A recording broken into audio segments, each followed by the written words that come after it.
संज्ञा की परिभाषा बताई गई है कि संज्ञा किसे कहते हैं और उसके भेद बताए गए हैं कि कौन कौन से उसके भेद होते हैं।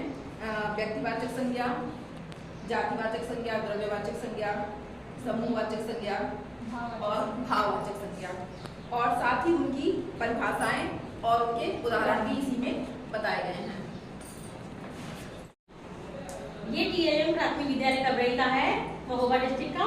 इसके अंदर बच्चों को नदियों का भी ज्ञान कराएंगे। नदियों के किनारे कौन से प्रमुख शहर बसे हैं जिनसे उनकी पहचान है, ये भी हम इससे बच्चों को पढ़ा सकते हैं। इसमें शेप दिया है नाव का, बच्चे थोड़े अट्रैक्ट होते हैं।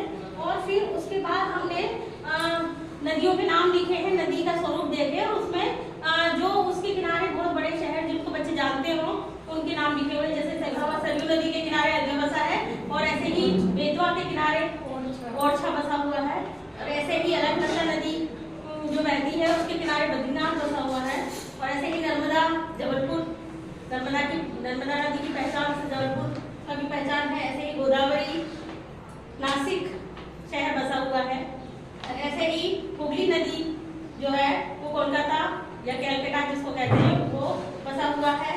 प्रयागराज सबको जानता है, कुंभ मेला लगा था प्रयागराज, गंगा यमुना के संगम पे बसा हुआ है। और इसी प्रकार जो गंगा नदी है वो कई जगह से निकल रही है, जैसे कानपुर से, हरिद्वार से, बनारस से, पटना से, ये बड़े बड़े शहर इस नदी के किनारे बसे हुए हैं जिसको हम जानते हैं। और इसी प्रकार राप्ती नदी जो है वो उसके किनारे गोरखपुर बसा हुआ है। ऐसे ही साबरमती के संत तुझे कर दिया कमाल, ठीक है। तो गांधी जी के नाम से हम साबरमती नदी को जानते हैं, और उसके अहमदाबाद बसा हुआ है। इसी प्रकार मूसी नदी है जो बहुत कम लोग जानते हैं। मूसी नदी हैदराबाद जो है वो मूसी नदी के किनारे बसा हुआ है। और लखनऊ और जौनपुर गोमती नदी के किनारे बसा हुआ है। लखनऊ हमारी राजधानी भी है यूपी की। और ऐसे ही मथुरा, दिल्ली और आगरा जो शहर है वो यमुना नदी के किनारे बसे हुए हैं।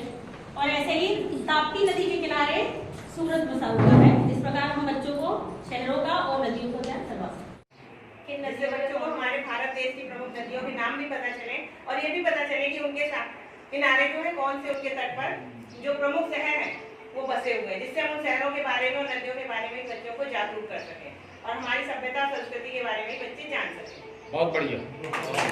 छोटी सी घड़ी बनाई है, इससे बच्चे गतिविधि के रूप में खेलते हुए इसको समय का ज्ञान करते हैं। इसमें घंटे की सुई है, मिनट की सुई है और सेकंड की सुई है, और एक घड़ी है। घड़ी से किस घंटे पर कौन सा मिनट बनता है, इस प्रकार से बच्चे इसको सीखते हैं। ये